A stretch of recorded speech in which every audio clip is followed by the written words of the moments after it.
स्वागत। आज हम इचिरो किशिमी और फुमिताके कोगा की एक बहुत ही दिलचस्प किताब the courage to be disliked यानी नापसंद किए जाने का साहस, इसके कुछ मुख्य विचारों पर बात करने वाले हैं।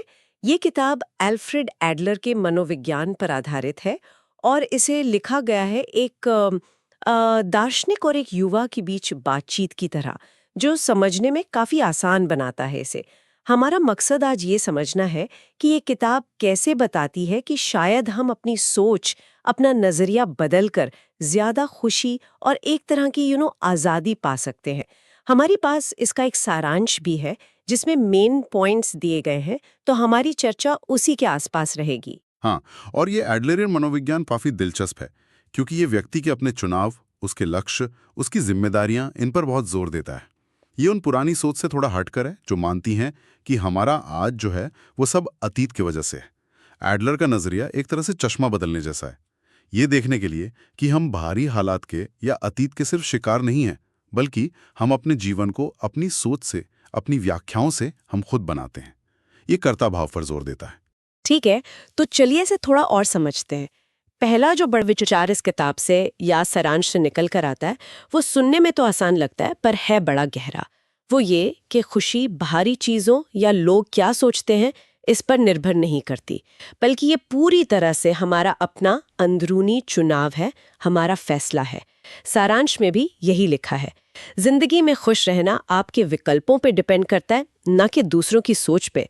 मतलब जिम्मेदारी तो पूरी हम पर आ गई है ना। बिल्कुल, और यही इसकी सबसे कह सकते हैं आकर्षक और शायद चुनौतीपूर्ण बात भी है। ये विचार खुशी की चाबी पूरी तरह से हमारे हाथ में देता है। अक्सर हमें लगता है या सिखाया जाता है कि खुशी तब मिलेगी जब प्रमोशन मिलेगा, या जब वो चीज़ खरीद लेंगे, या जब लोग तारीफ करेंगे। एडलर इस पूरी सोच को ही पलट देते हैं। वो कहते हैं कि खुशी कोई बाहरी मंजिल नहीं है, ये तो बस इसी पल का एक चुनाव है, एक अंदरूनी अवस्था है जिसे हम बाहरी हालात के बावजूद चुन सकते हैं। ये बाहरी चीजों पर टिके रहने के बजाय अपने अंदर देखने, अपनी सोच, अपनी प्रतिक्रियाओं पर ध्यान देने की बात है। मतलब पावर सेंटर बाहर से अंदर लाना। लेकिन क्या ये हमेशा मुमकिन है? मान लीजिए किसी की जिंदगी में सच में बहुत मुश्किलें हैं, कोई बीमारी है या पैसे की तंगी है, तब भी क्या ये कहना सही है कि खुशी बस एक चुनाव है? ये थोड़ा कठोर नहीं लगता सुनने में? ये सवाल बहुत जरूरी है। देखिए, एडलर ये नहीं कह रहे कि बाहरी मुश्किलें असली नहीं हैं या उनका असर नहीं होता। उनका ये मतलब नहीं कि दर्द या दुख महसूस ही ना करो, बल्कि वो जोर इस बात पर दे रहे हैं कि उन मुश्किल हालात के प्रति हमारा रवैया क्या है, हम उन्हें अर्थ क्या दे रहे हैं, और क्या हम उन हालात को अपनी पूरी जिंदगी की खुशी या नाखुशी तय करने दे रहे हैं। एडलर मानते हैं कि मुश्किल हालात में भी हमारे पास ये चुनने की आज़ादी होती है कि हम निराशा में डूब जाएं या फिर उन हालात में भी जीने का कोई मकसद, कोई हिम्मत और शायद किसी ना किसी तरह का संतोष ढूंढें। आसान नहीं है, बिल्कुल नहीं है, लेकिन एडलर मानते हैं कि ये क्षमता हम सब में है। खुशी का मतलब हर पल नाचते रहना नहीं है। खुशी का मतलब है जीवन की चुनौतियों के बीच भी एक अंदरूनी संतुलन और उद्देश्य बनाए रखना। और शायद यहीं से अगला विचार जुड़ता है, दूसरों से अपनी तुलना करना और लगातार उनकी तारीफ पाने की इच्छा। इसे छोड़ने से ही सच्ची आजादी मिलती है। सारांश कहता है, तुलना और दूसरों की स्वीकृति की आदत छोड़ दो, तभी वास्तविक स्वतंत्रता मिलती है। ये वास्तविक स्वतंत्रता वाली बात जरूरी लगती है। हम आजादी मतलब अक्सर बाहरी बंधन ना होना समझते हैं, कहीं भी जाना, कुछ भी करना, पर यह किताब शायद किसी और ज्यादा गहरी अंदरूनी आजादी की बात कर रही है। बिल्कुल सही पकड़ा आपने। एडलर के हिसाब से ये जो लगातार तुलना करना है या दूसरों की स्वीकृति की चाहत है, ये बाहर से लगाई गई बेड़ियां नहीं है, ये हमने खुद अपने मन में बना ली हैं।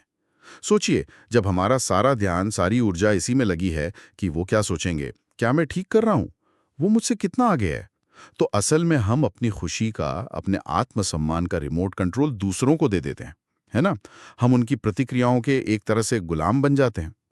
एडलर इसे जीवन के कार्यों के संदर्भ में देखते हैं, जिसमें दूसरों से रिश्ते बनाना भी शामिल है। पर जब रिश्ता सिर्फ स्वीकृति पाने के लिए हो तो वो हेल्दी नहीं रहता। और शायद यहीं पर किताब का टाइटल नापसंद किए जाने का साहस काम आता है। मतलब ये कि हमें इस बात से डरना बंद करना होगा कि अगर हम अपनी मर्जी से जिएंगे तो शायद लोग हमें पसंद ना करें। हाँ, निश्चित रूप से। देखिए, नापसंद किए जाने का साहस का मतलब ये नहीं कि जानबूझकर लोगों को तंग करो या एंटी सोशल बन जाओ। नहीं, इसका असली मतलब है अपने उसूलों, अपने मूल्यों, अपनी सच्चाई के हिसाब से जीने की हिम्मत रखना। भले ही ऐसा करने से कुछ लोग आपसे सहमत ना हो या आपको नापसंद करें या आपकी आलोचना करें। ये समझना कि आप सबको खुश नहीं कर सकते और ऐसी कोशिश में हम अक्सर खुद को ही खो देते हैं। सच्ची आज़ादी तब मिलती है जब हमारा आत्ममूल्य इस बात पर निर्भर नहीं करता कि कितने लोग हमें लाइक करते हैं या हमारी तारीफ करते हैं। ये बाहरी पहचान की तलाश छोड़कर अपने अंदर के विश्वास और आत्मसम्मान पर जीने का चुनाव है। और हाँ, इसमें साहस तो लगता ही है क्योंकि सामाजिक दबाव तो होता ही है। हाँ, वो तो है। हम सब कहीं न कहीं दूसरों की राय से प्रभावित तो होते ही हैं। तो इस आदत को, ये तुलना और स्वीकृति की चाहत, इसे छोड़ा कैसे जाए? क्या किताब में कुछ बताया है इसके लिए, कोई तरीका? किताब सीधी सीधे कोई स्टेप्स नहीं देती क्योंकि वो बातचीत के अंदाज में है। लेकिन एडलरियन मनोविज्ञान एक बहुत जरूरी सिद्धांत बताता है, कार्यों का पृथक्करण, सेपरेशन ऑफ टास्क्स। इसका मतलब है ये पहचानना कि कौन सा काम आपका है और कौन सा दूसरों का। जैसे अपनी राय रखना, अपने मूल्यों के हिसाब से फैसला लेना, अपनी तरफ से पूरी कोशिश करना, ये आपका काम है। अब आपकी राय या आपके फैसले या आपकी कोशिशों के बारे में दूसरे क्या सोचते हैं, वो आपको पसंद करते हैं या नहीं, ये उनका काम है, उनकी प्रतिक्रिया है। आप उसे कंट्रोल नहीं कर सकते और करना भी नहीं चाहिए। जब हम ये फर्क समझ लेते हैं और दूसरों के काम में दखल देना बंद कर देते हैं, मतलब उनकी राय को कंट्रोल करने की कोशिश छोड़ देते हैं, तो हम इस बोझ से काफी हद तक आजाद हो जाते हैं। हमारा ध्यान वापस अपने काम पर आ जाता है। ये तो काफी दिलचस्प नजरिया है। कार्यों का पृथक्करण सोचने का एक नया तरीका देता ही है। अच्छा, अब आते तीसरे मुख्य विचार पर, और ये शायद बहुत लोगों को सबसे ज्यादा राहत या उम्मीद देने वाला लग सकता है। वो ये कि हमारा अतीत, हमारा पास्ट, हमारे भविष्य को तय नहीं करता। हम अपने आज के कामों से, अपने फैसलों से अपना भविष्य बदल सकते हैं। सारांश में लिखा है, अपने अतीत को दोष मत दो, भविष्य आप अपने कर्मों से बदल सकते हो। ये उन लोगों के लिए बहुत पावरफुल हो सकता है जो महसूस करते हैं कि वो अपने अतीत के, खासकर बुरे अनुभवों के कैदी बन गए हैं। हाँ, और ये एडलरियन मनोविज्ञान का एक बहुत ही कह सकते हैं बुनियादी और शायद सबसे अलग सिद्धांत है। इसे उद्देश्यवाद या टीलियोलॉजी कहते हैं। जो पारंपरिक फ्रॉइडियन मनोविज्ञान है, वो कारणवाद यानी कॉज़ैलिटी पर आधारित है। वो मानता है कि हमारा आज का व्यवहार अतीत के कारणों का नतीजा है, जैसे बचपन के अनुभव। एडलर ये नहीं कहते कि अतीत का असर नहीं होता, बिल्कुल होता है, लेकिन वो कहते हैं कि हमारा व्यवहार अतीत के कारणों से तय नहीं होता है, बल्कि हमारे आज में चुने गए लक्ष्यों से प्रेरित होता है। हम अतीत की घटनाओं को कैसे देखते हैं, उन्हें मतलब क्या देते हैं और उन अनुभवों के आधार पर हम भविष्य के लिए लक्ष्य क्या चुनते हैं, ये ज्यादा मायने रखता है। क्या आप इसका कोई उदाहरण दे सकते हैं, मतलब इसे थोड़ा और साफ करने के लिए? जरूर। मान लीजिए दो लोग हैं जिनका बचपन मुश्किलों में बीता। शायद माँ बाप का प्यार नहीं मिला। कारणवाद के हिसाब से दोनों को आगे चलकर रिश्तों में दिक्कतें या कम आत्मसम्मान हो सकता है क्योंकि अतीत वैसा था। एडलर कहेंगे, जरूरी नहीं।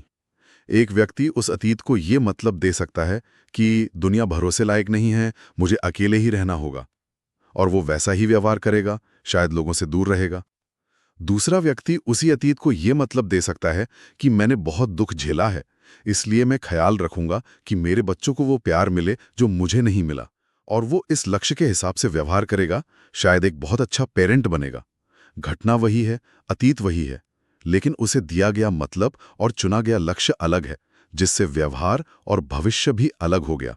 एडलर मानते हैं कि हम अपने अनुभवों का मतलब चुनने के लिए आजाद हैं। तो मतलब ये हुआ कि अतीत हमें प्रभावित कर सकता है, लेकिन वो हमें परिभाषित नहीं करता। हम उसे एक बहाना बनाने के बजाय एक सबक की तरह इस्तेमाल करने का चुनाव कर सकते हैं। ये तो वाकई जिम्मेदारी वापस हमारे हाथ में देता है। बिल्कुल, ये हमें विक्टिम मोड से निकालकर एक्टर मोड में लाता है। एडलर मानते थे कि किसी भी अनुभव का अपने आप में कोई मतलब नहीं होता, जब तक हम उसे कोई मतलब ना दें, और हम किसी भी पल अपने अतीत की व्याख्या बदलने और नए लक्ष्य तय करने के लिए स्वतंत्र हैं। ये विचार बहुत ताकत देता है, क्योंकि ये बताता है कि बदलाव हमेशा मुमकिन है, चाहे हमारा अतीत कैसा भी रहा हो। तो अगर हम इन सभी विचारों को एक साथ रखें, खुशी एक अंदरूनी चुनाव है, तुलना और दूसरों की हाँ की जरूरत से आज़ादी पाना और अतीत के बजाय आज और कल पर ध्यान देना, तो कुल मिला के ये किताब हमें कहाँ ले जा रही है? सारांश कहता है कि ये हमें आत्मस्वीकृति और एक निर्भीक जीवन जीने का तरीका सिखाती है। एक तरह से ये बुक आपको सेल्फ एक्सेप्टेंस और फियरलेस लाइफ जीने का तरीका सिखाती है। क्या आप इस पर थोड़ी और रोशनी डाल सकते हैं? हाँ, ये सारे विचार आखिर में हमें आत्मस्वीकृति और एक प्रामाणिक यानी ऑथेंटिक जीवन की तरफ ही ले जाते हैं। आत्मस्वीकृति का मतलब ये नहीं कि अपनी कमियों को अनदेखा कर दो या सुधार की कोशिश छोड़ दो, नहीं, बल्कि इसका मतलब है अपनी आज की स्थिति को अपनी ताकत और अपनी सीमाओं के साथ स्वीकार करना, बिना खुद को लगातार कोसते हुए। ये समझना कि आप जैसे हैं वैसे ही काफ़ी हैं। और जब हम खुद को स्वीकार कर लेते हैं तो हमें दूसरों की लगातार स्वीकृति की ज़रूरत अपने आप कम महसूस होती है। हम तुलना करना बंद कर देते हैं क्योंकि हम समझते हैं कि हर कोई अपनी अलग यात्रा पर है। हम अतीत को दोष देना बंद कर देते हैं क्योंकि हम आज में अपनी शक्ति को पहचानते हैं। और इसी आत्मस्वीकृति से वो निर्भीक जीवन या नापसंद किए जाने का साहस मुमकिन होता है। निर्भीक जीवन का मतलब ये नहीं कि डर खत्म हो गया, नहीं, डर शायद फिर भी लगे, पर निर्भीक जीवन का मतलब है डर के बावजूद वो करने का साहस होना जो हमारे मूल्यों के हिसाब से सही है। ये जानने का साहस कि अगर हम सच्चाई से जिएंगे तो शायद कुछ लोग हमें पसंद ना करें, लेकिन हम फिर भी अपने रास्ते पर चलेंगे। क्यों? क्योंकि हमारा आत्ममूल्य बाहर से मिलने वाली हां या ना पर निर्भर नहीं है, और इससे एक गहरी अंदरूनी शांति और स्थिरता मिलती है। ये सब सुनने में बहुत प्रेरणा देता है। तो अगर हम आज की चर्चा को समेटें तो मुख्य बातें क्या रहीं, क्या कहेंगे आप? मेरे ख्याल से कुछ मुख्य बातें साफ हैं। पहली, खुशी बाहर के हालात पर नहीं बल्कि हमारे अंदरूनी फैसले पर निर्भर करती है। हम इसे किसी भी पल चुन सकते हैं। दूसरी, सच्ची आज़ादी तब मिलती है जब हम दूसरों से तुलना करना और उनकी स्वीकृति पर अपनी खुशी और अपना मूल्य तय करना छोड़ देते हैं, और इसमें वो नापसंद किए जाने का साहस भी शामिल है। तीसरी, हमारा अतीत हमें कंट्रोल नहीं करता। हम आज में अपने अनुभवों को क्या मतलब देते हैं और क्या लक्ष्य चुनते हैं, इससे हमारा भविष्य बनता है। और ये सब मिलकर हमें आत्मस्वीकृति और अपने उसूलों के मुताबिक जीने की राह दिखाते हैं। तो आज की इस बातचीत से ये मुख्य निष्कर्ष निकलते हैं। खुशी एक आंतरिक चुनाव है, बाहरी मान्यता की जरूरत से मुक्त होना ही सच्ची स्वतंत्रता है, और अतीत को दोष देने के बजाय वर्तमान के कर्म और चुनाव भविष्य को दिशा देते हैं। हाँ, और ये याद रखना भी बहुत जरूरी है कि ये सब जानना एक बात है और इसे जीना वो बिल्कुल दूसरी बात है।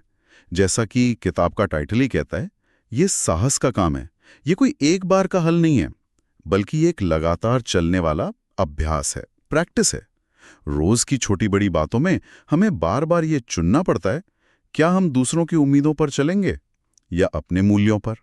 क्या हम तुलना और डर को हावी होने देंगे या आत्मस्वीकृति और साहस को चुनेंगे? ये एक मांसपेशी की तरह है जिसे लगातार इस्तेमाल करने से ही मजबूती मिलती है। इसे जीवन भर का अभ्यास कह सकते हैं। बिल्कुल। और श्रोताओं के लिए सोचने के लिए एक विचार छोड़ते हैं जो सीधे तौर पर इन स्रोतों और हमारी चर्चा से जुड़ा है।